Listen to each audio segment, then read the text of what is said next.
I welcome you all here tonight, and we're glad the rain held off for this special event. I have to say right off that we just had word from George M. Cohen that he will not be able to make it tonight because he's just 6 weeks shy of 123 and was not feeling quite up to making a personal appearance. However, in the very near future, in the next few minutes, we hope to have Rick Ottman going to the piano a little later on. He's on his way from Southbridge as we speak, and will be our George M. Cohen for the evening. We'd love to get him. I suppose, judging by the age of the crowd, that most everyone has heard of George M. Cohen. My first encounter with him, and I didn't even know it, when I was in about 4th grade in East Los Angeles, California, where my family lived at the time. My kids don't believe that I was actually there. And after an assembly, Miss Hobson, my 4th grade teacher, would go down at the end, sit at the piano and play "You're a Grand Old Flag," and everybody would march out to this great rousing beat. And so that was the beginning. And welcome, Rick, alias Mr. Cohen. We'll be with us a little bit later. The other thing I learned was after moving here in 1971, very soon one learned that the big event in this town, as I hardly need to tell most of you, was in 1934 when George M. Cohen and Connie Mack came back for a big day in midsummer, announced in the local paper up here. This is probably, most all of you know about that, so I'm not going to go into that particular day too much right now. It seems to have been about the grandest event, 10,000 or 12,000 people estimated for a big baseball game on the Common. One other thing that most recently, about a year ago, was that I went into Aunt Lizzie's little second-hand shop here in town under the Studio 31 and found that she had a piece of sheet music in a box that she was asking $25 for. I thought, well, that's interesting, but I'm not going to pay $25. So made several trips to her and eventually convinced her that this would be a very good thing if she donated this piece of sheet music to the Historical Society. This is it. And she did that, and it said George M. Cohen's latest music will play 50 miles from Boston. And it's underlined, this is the sheet music for Harrigan, which I'm sure most all of you know, and even I had heard of. And that interested me less than the song that is called the Brookfield Two-Step. And I thought, how does the Brookfield get in here? So that's sort of the thrust of my words this evening is I bought a piece of sheet music and found that there was a story on the other end of it, which has been occupying me on and off for the past year. So I'm really glad for this evening so I can put this whole topic to rest. I tried to find out, first of all, about that piece of sheet music and what it was connected to. I eventually did. I will get to that in a bit. I also started reading a little bit about George M. Cohen, about which I knew very, very little. And Cohen was born in 1878. He was one of a family of 4. Father and mother were performers. He became one, as did his sister. And Cohen was an energetic young fellow whose star rose rapidly. He was not well educated formally, but he was very gifted and musical and rhythmic and a good all-round performer. If we jump ahead a little bit, we would find that by 1901 he had written a play, first full-length play, which he took to Broadway, and it was pretty much ignored by the critics. He came back another year and got a flop again, and he was determined to show folks that he was somebody. Brooks Atkinson, the longtime New York drama critic, said New York didn't know what was going to happen to it in 1901, but Cohen knew he was going to overwhelm it.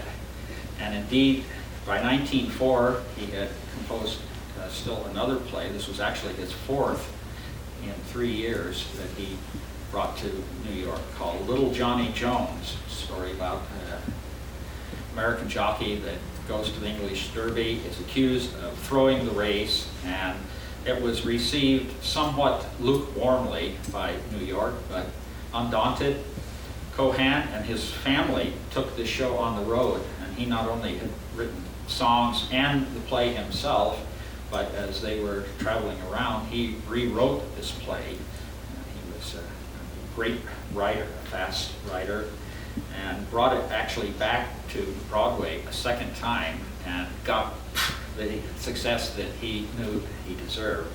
It was a big hit and had 2 songs that I'm sure you all know. Give My Regards to Broadway was 1904, and the other one that sort of became his signature song, I'm a Yankee Doodle Dandy, Yankee Doodle Do or Die, my real live nephew of my Uncle Sam's, born on the 4th of July. So Cohen was often running with this, and for the next 15 years was probably the most dominant character, playwright, actor on Broadway. He wrote prolifically, and before World War I, he had at least 4 plays that had Broadway in the title. He tried his hand at drama without music as well. His music was published. He produced widely. Just a few weeks ago, our Historical Society treasurer, Florine Martel, who's left us for Florida, came by with a box of stuff, in which was another piece of music which I have not seen, not connected with North Brookfield. I Love Every Girl in the Wide, Wide World, music by George M. Cohen. Interestingly, 1905, the year after his big hit, this came out as a music supplement to Hearst's Boston Sunday American. So you got this with your paper. So he was in the big time. Cohen was really big up to about World War I, when he wrote Over There, the great song that was sort of the marching song for World War I and World War II, won him a Congressional Medal and special appreciation by FDR. He went through a strike by late teens. He was himself a manager in New York, and although he'd been an actor, he took the side of management. He was very favorable to individual actors, but as a group, he was against the Actors' Equity, the union. Held out, started another one, put up $100,000 to get those other guys, and they won, and it left him an embittered man for a long, long while. And he, from that time on, sort of waned a little bit in Broadway, although he continued to write many, many things, but he never had quite the same spot in his heart for it. In the 30s, he made a revival as an actor in Eugene O'Neill's play, Ah, Wilderness.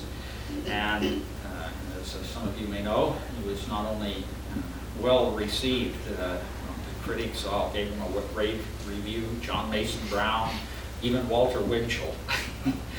And he played it in Boston as well, and in 1934 brought his troupe to North Brookfield and played Town Hall performance. A little newspaper article about that here, and Bud Lane in town has given us a program from this special event over on the table you can check out, look at later, not check out, take home. Cohen became a very rich man. His star rose really like hardly any other actors had. Acting was generally not that prosperous a profession for most of the people that were acting. Some of the theater owners did fairly well, but he got very rich. By 1911, I think, about 10 years after he arrived in the city, he had his own theater near Times Square. He was known as a very generous, warm-hearted man to certain people. When the Titanic went down, he threw in $500 to get a fund going. Said that a old actor down on his luck was given $10,000 by Cohen, when $10,000 was a lot of money to go into a nursing home.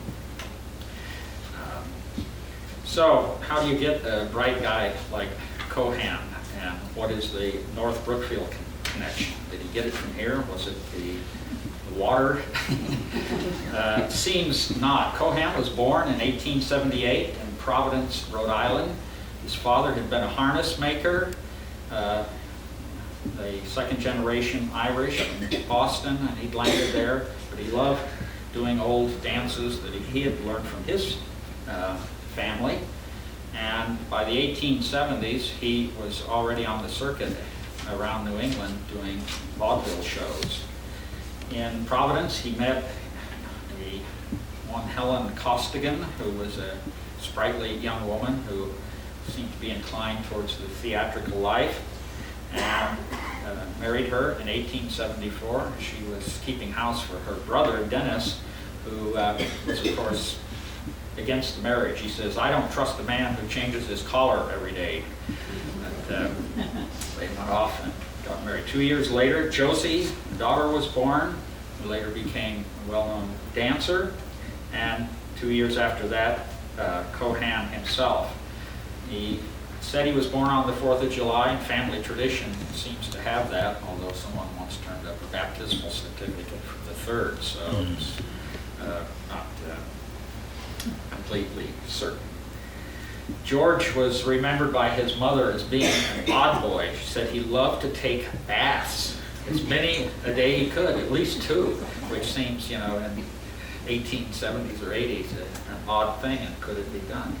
He was apparently very, I won't say mild, but he was not a fighting kid. He would avoid childhood battles, and apparently had a real affection for old people. He said it wasn't that he didn't like candy, but he would ask for apples, take them out, and give them to old people that he saw.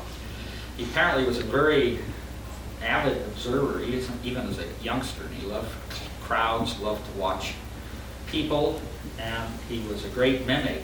The family, later as the 4 Cohens on the road outside New England, would stay at boarding houses, and he would watch people there, and then he would take up the role of someone and mimic that person, assume their name, and would not even answer if he was addressed by other than his name.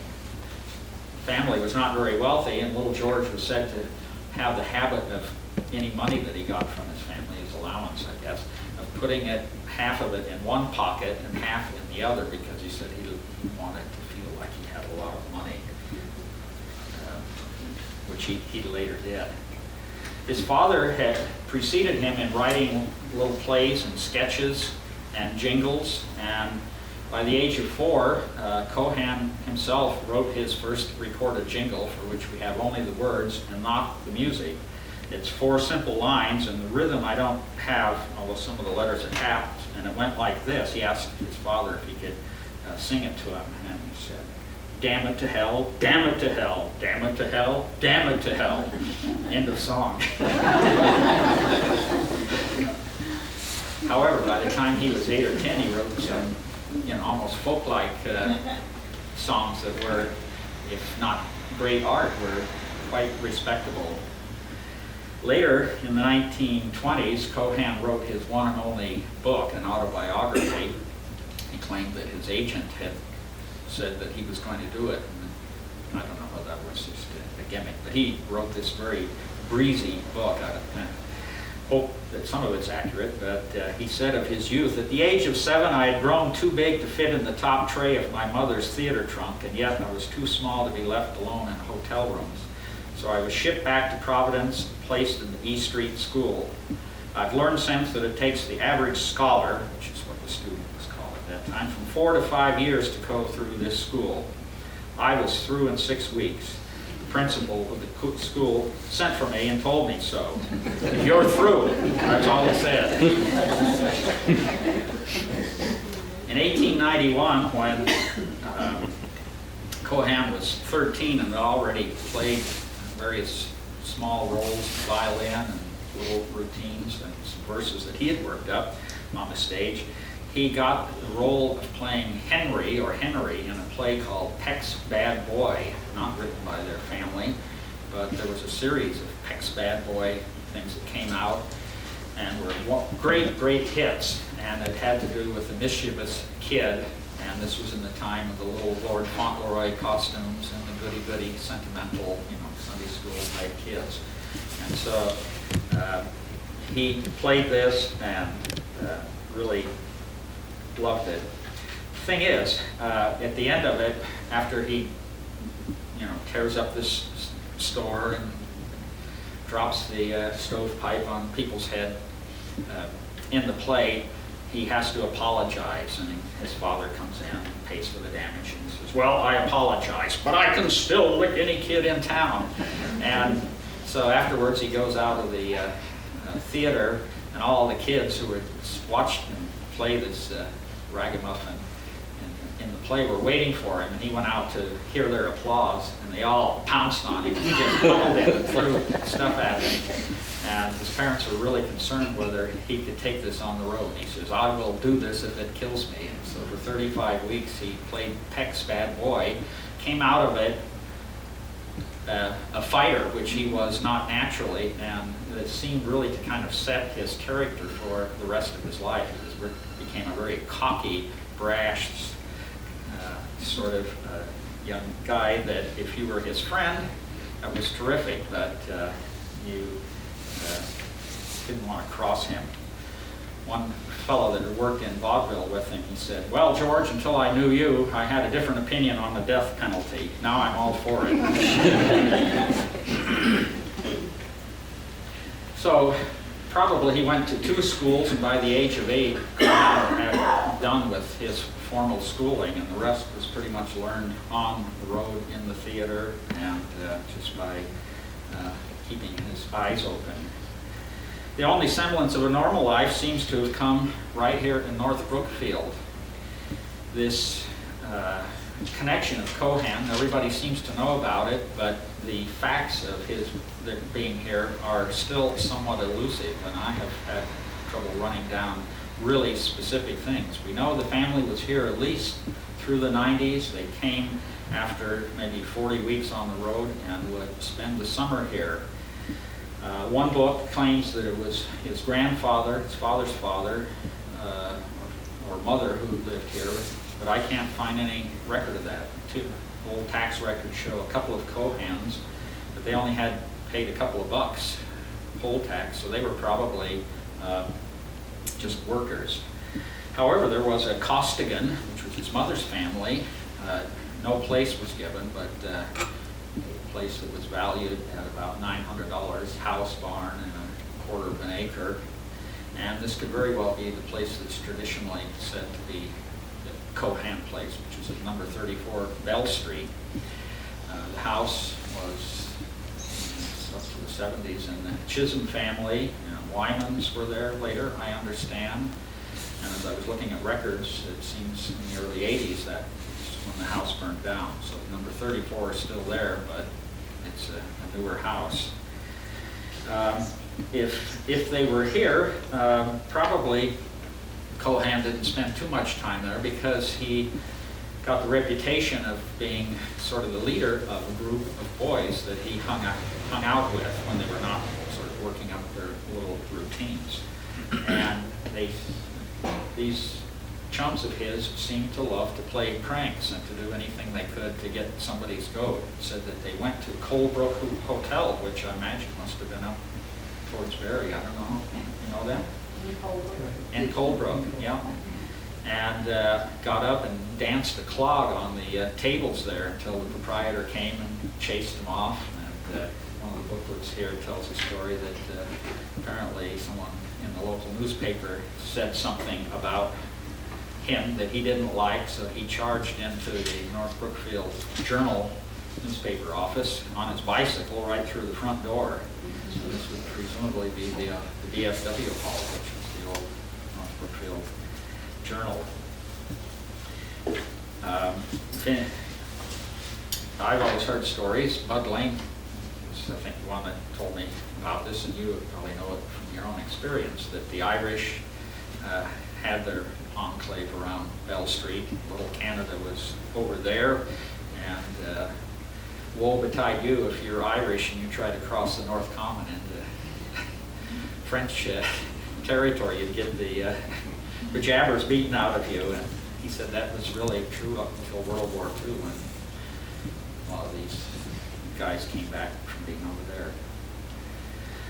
So how do we find out about Cohen? Well, I'm hoping that somebody here will pick up the ball and continue these researches. I was looking through some old North Brookfield journals up in the museum, and just luckily started off with 1895, because it's up there.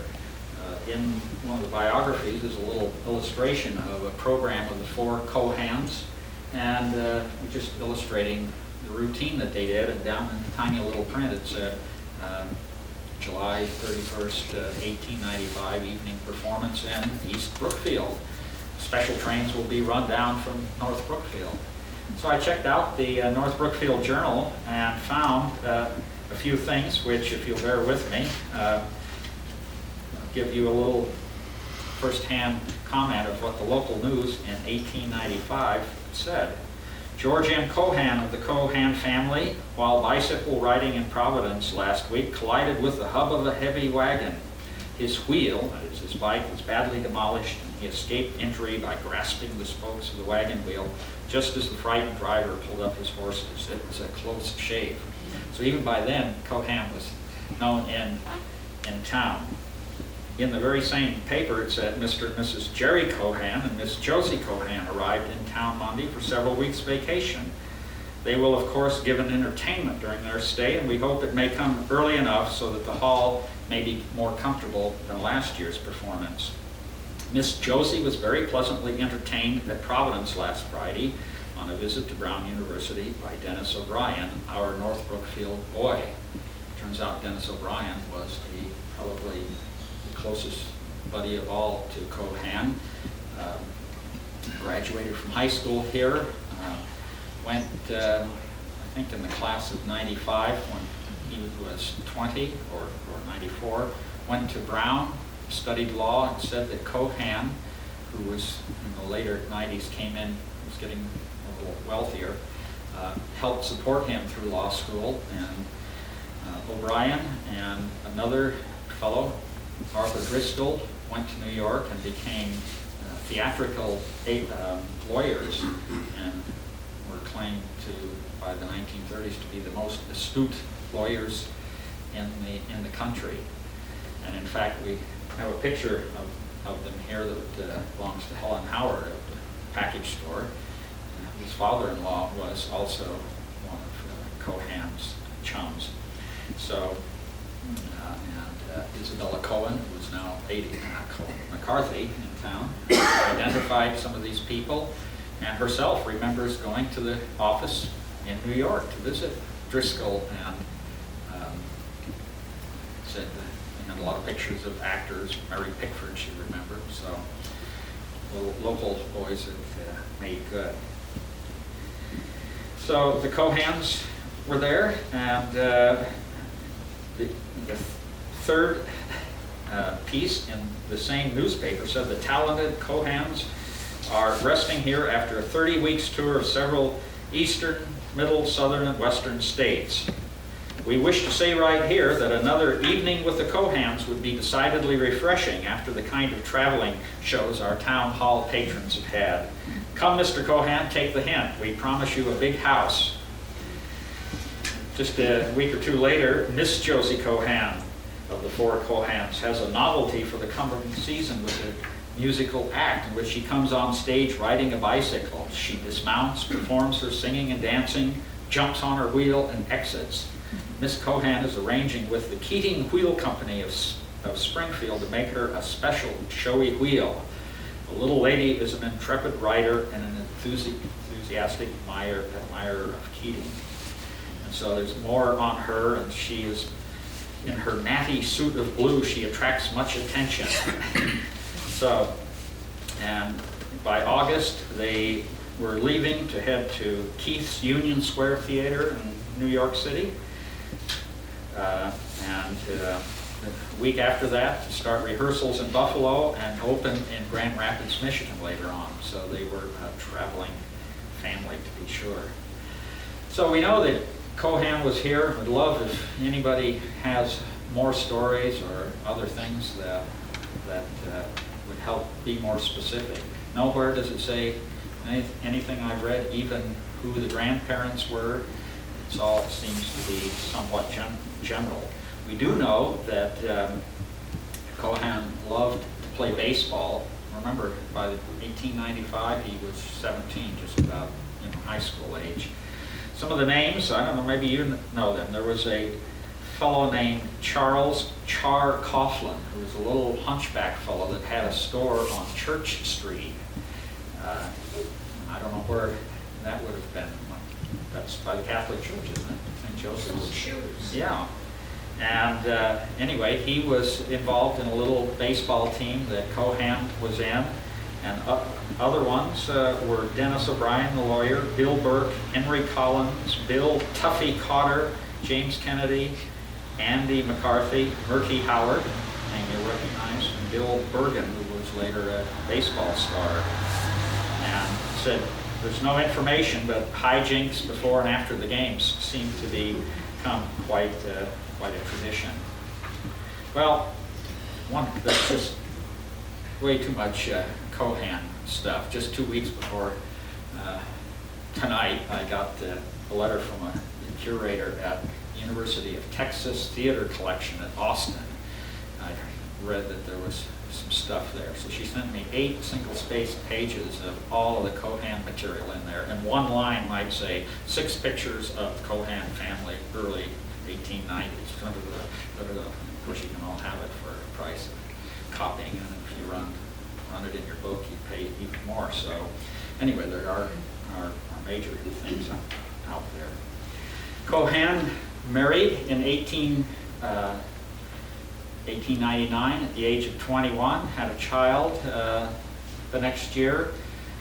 His wife was an actress that played with the family. His own sister shortly, or in the early 1900s, dropped out of the family act and married an actor. And so Cohen's first wife, as it turns out, apparently was very lively, but she was witty too, and it seems like they were kind of on the same level. And by 1907 had split up, and he remarried and had 3 children by the second marriage.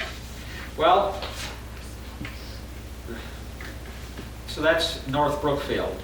And as I say, one could go on and on. The 2 big events of them coming here in the 30s are almost topics for themselves. Now I want to get back to special discovery of the evening, of this evening, which certainly I didn't know about it, and maybe somebody else did. This play 50 miles from Boston. How do you find out, what the Brookfield connection is? Is anything around? So I call the Worcester Historical Society. No coincidence. The American Antiquarian Society. Way too late for us, they say. Try Brown. They have a good theater collection, or Harvard. And since I had a number from someone at Harvard that I printed a job for once, I called him, and he puts me in touch with the guy at our theater collection, and I tell him, he said, yeah, we have some Cohen stuff, and I'll put our assistant, Miss So-and-so, on this, and we'll get back to you. So I thought, no, there'll go a couple of months. And before the morning was out, I get a call back from Mr. Wilson, and he said, Oh, I just checked our file, and guess what? He said, we have the original typescript libretto of 50 miles from Boston. We have the complete musical manuscript scored for 8 different instruments. We have about 30 clippings about this play. First when it opened in New York in 1908, when it played in Boston at the Castle Garden, other clippings from Oakland, California, and other places over the next 5 years. So thanks to the local cultural council, the North Brookfield Historical Society got a grant of money, which paid for microfilming of parts that had not been microfilmed and copies. So the Historical Society now has here for us to keep a photocopy of the script. This is a typescript, all typed out in the old purple typewriter ribbon, and it was almost jammed through the paper like Braille. And I said, that's kind of curious, isn't it? And the curator there said, oh, that was very common. They were making probably 6 or 8 carbon copies for parts. This is pre-Xerox machine. So anyway, there's about 80 pages of typescript with a lot of lines. Not sure if this is Cohen's own copy. And curiously enough, it came to Harvard through the first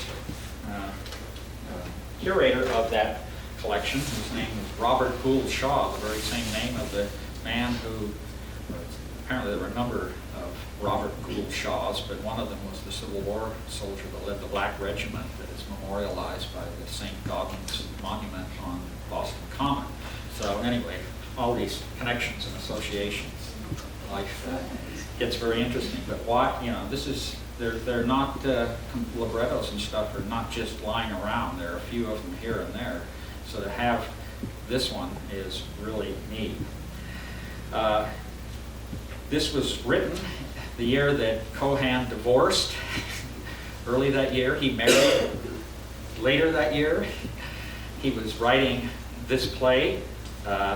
He was apparently prodigious, I guess, in divorce or not. He was said that write like 100 pages of manuscript boiled down to maybe 30 or 40 pages or one act in an evening. And I read somewhere that when the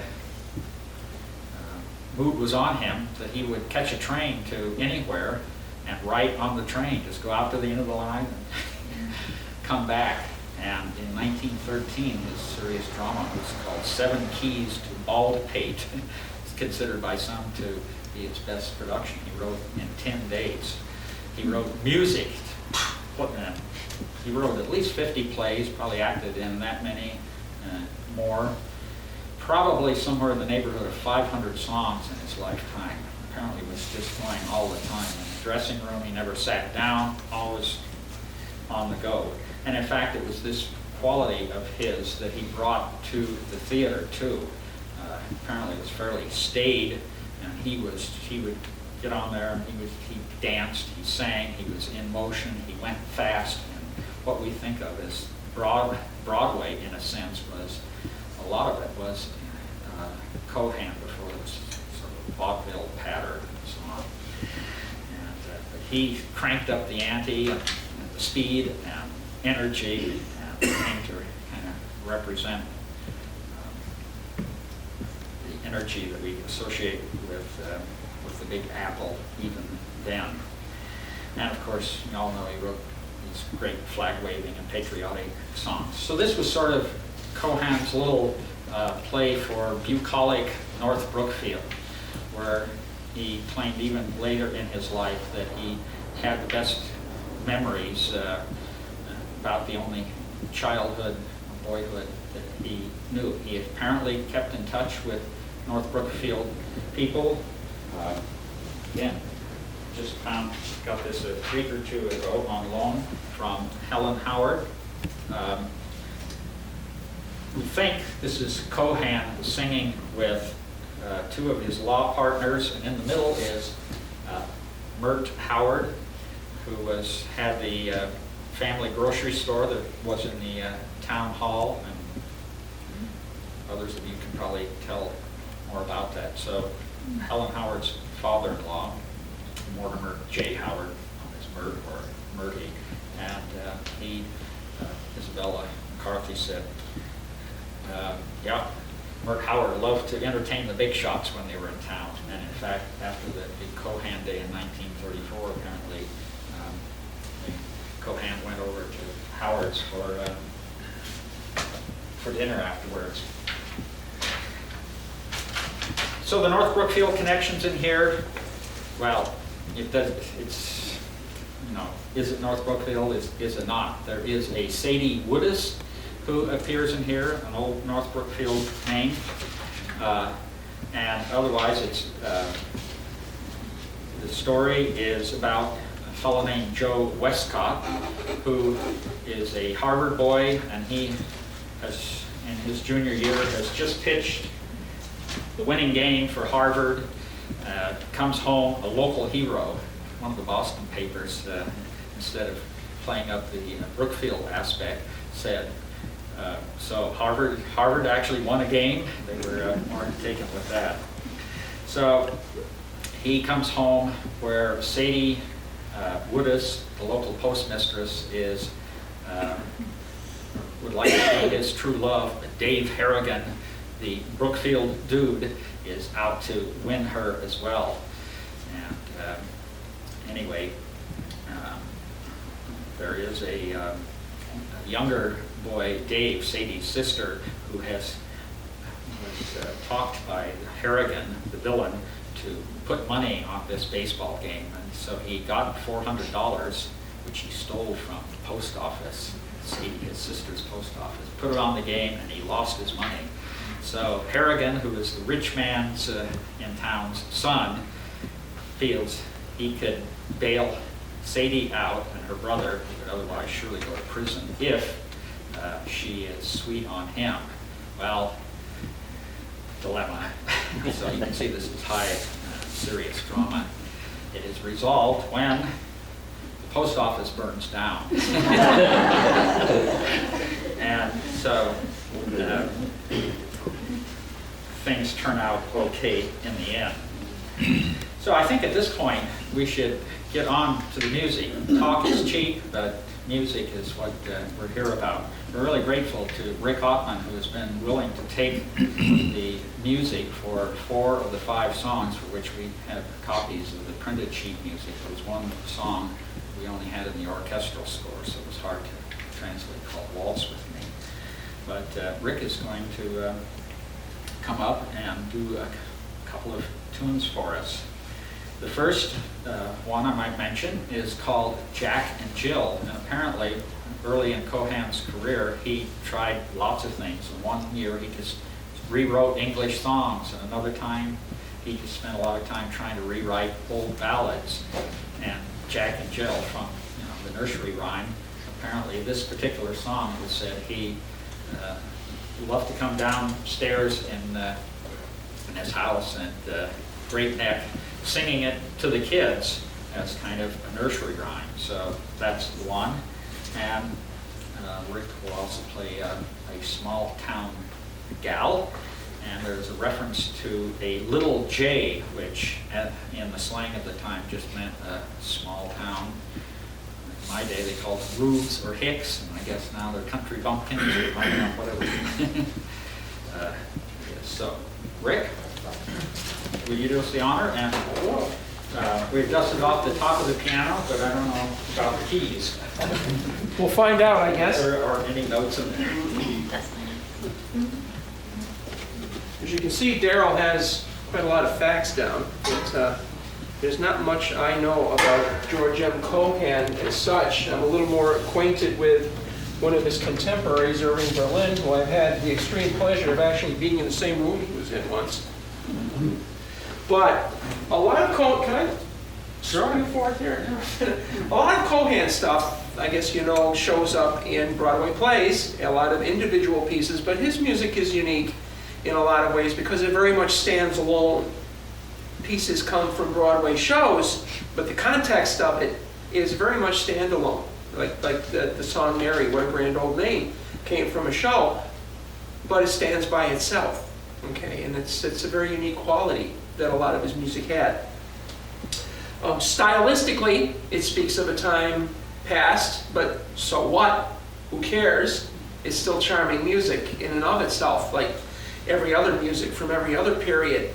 You know, it can take you back, if you're acquainted with it, music of 50s, 40s, big band music. It still speaks of a time past, but again, like I said, who cares? Because it's just charming music all the way around. As is a lot of this. Darryl makes mention of, certain the lyrical words, like J, words we never use anymore. And I had no idea what that meant. Good. And now I do. Isn't he scary, man? Well, take me a minute to get this set where I want it to, so be patient with me. And this is basically looking at the music. It is a nursery rhyme. So First time in over 90 years this has probably been played in town. probably has, yeah, if at all. Hold your breath. Yeah, you haven't heard it yet, folks. So, just a gorgeous.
Probably Jack and Jill went up. You can almost hear it as he plays it. Very lyrical style. How many of you guys know Roger Dukas?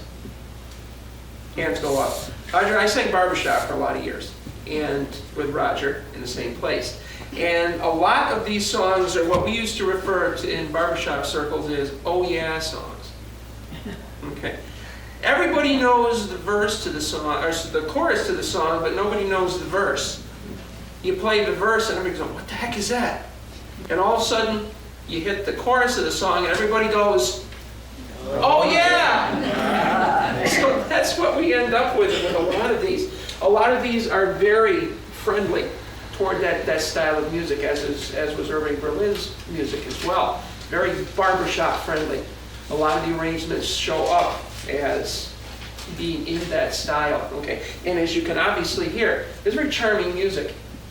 It's lovely to play. You listen to it, and it's very pleasing. It's very relaxing music. A lot of music today, it's not very relaxing. I'm a music teacher. I grew up with rock and roll, so I have to defend it somewhat. But there is a charm to this music that's very inescapable. You listen to it, and yeah, you just, isn't that nice? You know, and the lyrics speak of a very simpler time. If you have a chance to peruse some of the lyrics that Darryl has, do that. Because there's a lot of this, you just look at it and you go, why can't it be like that now? You know, the biggest concerns of the time were hardly what we have to deal with now. And that's our loss, I guess. Okay, you wanted to hear the other? Yeah. Okay, and the other piece of music I have, a bunch of them here. Small Town Gal. Just another very charming piece of music. For example, I've been around a bit. I've met a lot of girlies, and I'm proud of it. He's proud of it. I'm proud of it. But Cupid's kind of tipping me, and the time has come to quit. Uh-oh. He's settling down, folks. And I'm in love just as sure as any fellow ever was in love, and that's no kidding. Okay. A lot of things I'd like to do, and I'd like to go and tell her, but she wouldn't understand me if I did. I don't know what to say. She's such a little J, and there's the reference again to J. Then the chorus. I can't tell a bead from a pearl. She's not that kind of girl. She doesn't know a blessed thing she hadn't ought to know. Knows just enough, and that's as far as she can go. If he wrote that nowadays, yeah, I think he would be in trouble with a whole bunch of liberation groups. But again, speaking of time, and I don't think it's meant as an insult, I think it's meant as honest affection for a person, and that's what he sees, and that's okay. She isn't the kind that appeals to Mr. Wise Guy. Good, just as well. That slaps you on the back and calls you pal. I've seen them all. But I'm going to fall for a small-town gal. You know, charming, quaint, to the point. That just won't. Boom. But just lovely music again. Now keep in mind, that verse that I just played. And the music really comes alive from that. It's just lovely.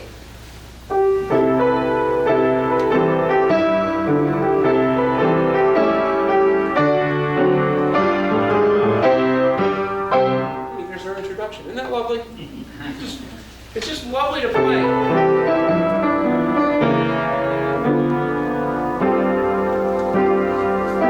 I've been around a bit.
Thank me, thank Mr. Cohen in our prayers or something rather that left this charming music for all of us to listen to.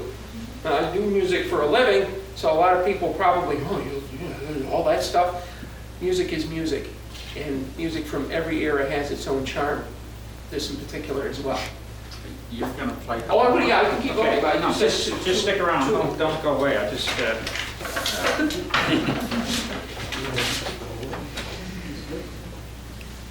The next song is the Boys That Ride the Plains. Yes. Yeah.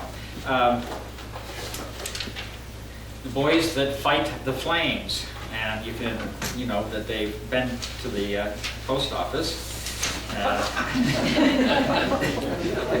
Cohen, of course, the grand old flag, and his Yankee Doodle songs. If you really want to see flags and patriotism, I almost was going to show you a clip. 1942, Yankee Doodle dandy James Cagney won an Academy Award for Cohen's life. It's 1942's take on what things look like, but it's certainly tremendously lively, and Cagney is a great song and dance man himself. It is, it's patriotism, cranked into overdrive for World War II purposes. But good show. This we're going to donate to the library shortly, so you can check it out from there. But anyway, he had praised soldiers often, and so now, are you going to sing? Boy, it's awful hard to try to sing. Sing and play, yeah, okay. It's a hard one Like to do. Yeah, exactly. But that's why I was reading the lyric. It just. Okay, the boys that fight the flames that will come up has solo and chorus, and it said, I have read and I've been told of the heroes brave and bold. He has read, he's been told of the heroes brave and bold. When there is a life to save, then a hero's heart is brave. Yankee Doodle came to town, song of the soldier, gun on his shoulder, no one is bolder. Strike up the band, here comes the sailor. And the chorus says, where is the song of the Hook and Ladder Boys? And this is so appropriate to North Brookfield. I guess the Hook and Ladder was great then as now. We all have a cheer for the soldier. We all cheer for the GAR, Grand Army of the Republic, Civil War Army. We all have a cheer for the sailor laddie. We all love the Yankee tar. We cheer every little hero and bound at the sound of their names.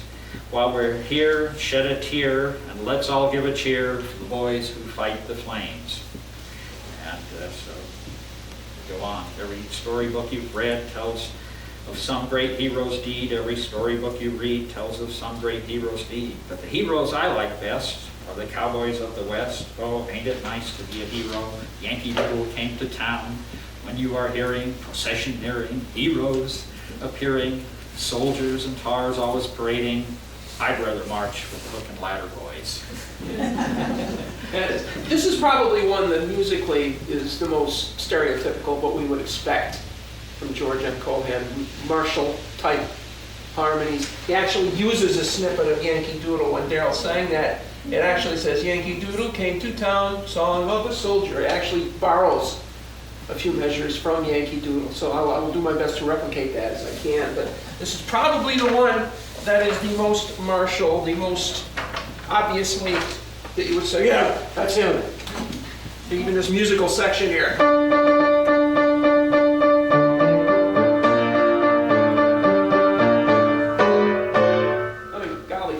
It doesn't get any more Cohen than that. So that's basically how the song begins.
The best feel of it, but as you can obviously tell, you can actually hear pieces of other songs in there. You're a great, you can actually hear I think he kind of borrows from himself in a couple of places. But again, classic, what I would expect to hear from Cohen. Other songs are lovely, but this is, for me, that's what it sounds like mostly.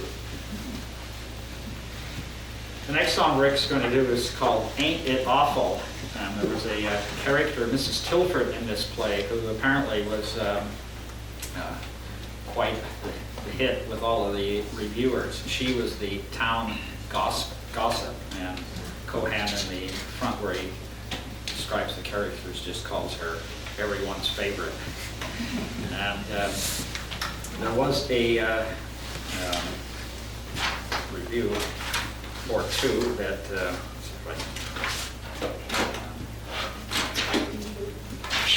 that's okay. I may not find it, but there was one of the Boston papers said this was really terribly inappropriate. Some phrase in here.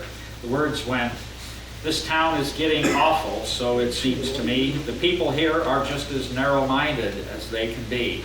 They talk about their neighbors, mistrust their dearest friends, let something drop and there's no telling where the scandal ends. There's little you can say or do that they will miss. Ain't it awful, ain't it awful? There's no such thing as friendship in a town like this. For instance, there's the Kennedy affair," and there was actually reference to a divorce, which probably was pretty scandalous in 1907, but not Cohen has gone through one. And the chorus comes in, "Ain't it awful, ain't it awful? There's poor Mrs. Kennedy, as nice a woman as can be. He treats her simply cruelly. Indeed, she has my sympathy.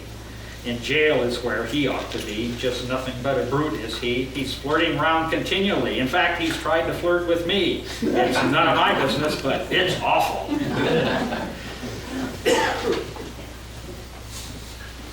So the comedy of that, I'm guessing some of the names maybe are local references.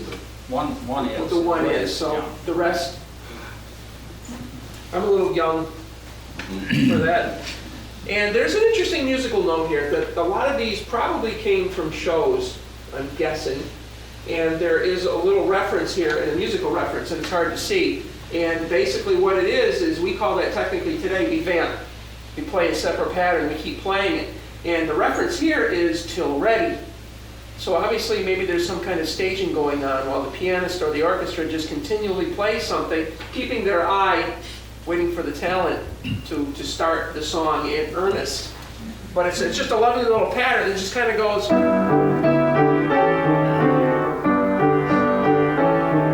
you can hear that go over and over again. Probably people are filing out and getting ready to play. But that is the piece as it plays along. So let me find. Picture the stage filling, kind of.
Which will bring us to the grand finale, Harrigan, that everybody seems to know, if you're over a certain age. The name Harrigan in the play is not, to my knowledge, a North Brookfield name, although as many Irish. There may well have been one, but it actually has a other agenda going on. One of, or not one of, probably the major idol of Cohen in his own life was a man named Ned Harrigan, who was a big person in New York theater in the musical farce, as it was termed. By the turn of the century, he was really very well known in the kind of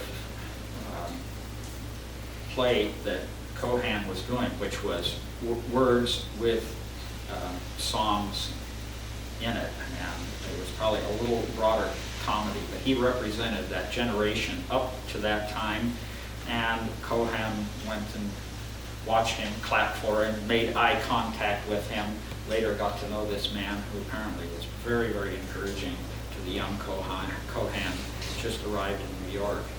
And so at the time that this play, that this song was written, Ned Harrigan was retiring from active theater life, and even though there are different characters in the play, this Harrigan is the father of the villain, but it was really a personal tribute by Cohen to his friend Harrigan.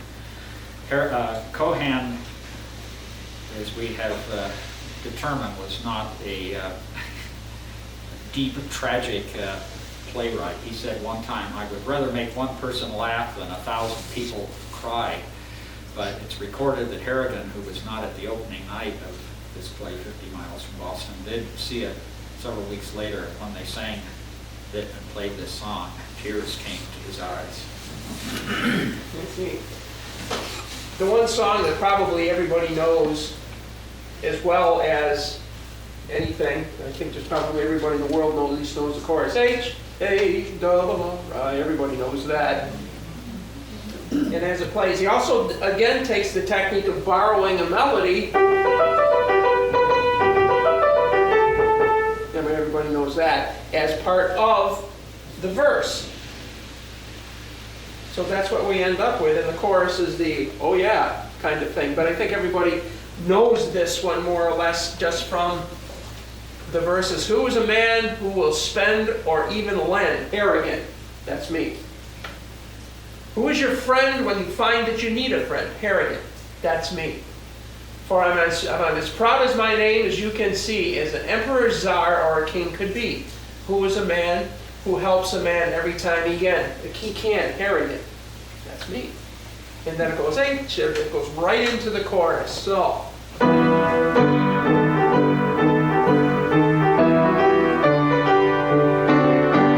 many people have heard that? Yeah. Okay. Who is a man who will spend or even lend a hand? Arrogant. That's me. And that's how that verse runs. How many have seen the movie yet? You do it, Dandy. Oh, you guys, you haven't seen the movie. If you get a chance to watch it, not so much as a historical document, although it is, I suspect, fairly accurate in that regard, but there's just chock full of great music and great productions and marvelously staged music. That's worth it for the movie, especially the staging of Your Grand Old Flag. As Darryl states, this was produced right during the middle of World War II, or at least our involvement in it. So, its patriotism abounds in it. It's very obvious, but again, because the music is so charming, who cares? Now let me take off where I was.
not raining but snowing, we just pop in the cassette and stay here for the late show tonight.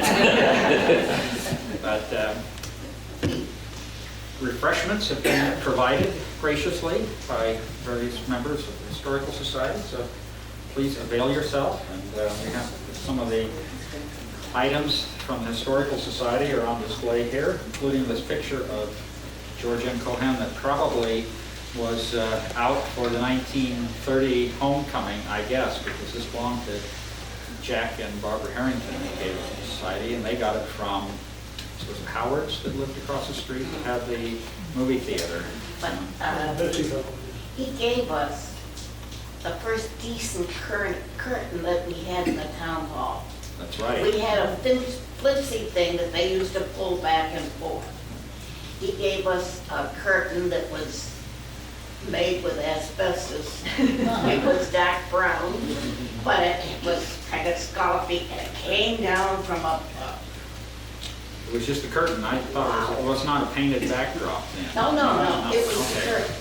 Okay. It had side things that were straight, but across the center, it was scalloped. Caught a lot of dust.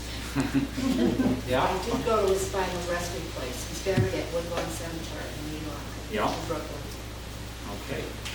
He apparently, as I understand, unless things have changed since the 1970 biography of him, was the only actor ever to have had a statue to him erected on Broadway that was put up in the late 40s, I think it was, initiated by Oscar Hammerstein II. So people thought very highly of him. Okay, if you come across stuff about him or any other interesting things about North Brookfield, steer them way of the museum that makes it possible to find out interesting things. A big hand for Darryl.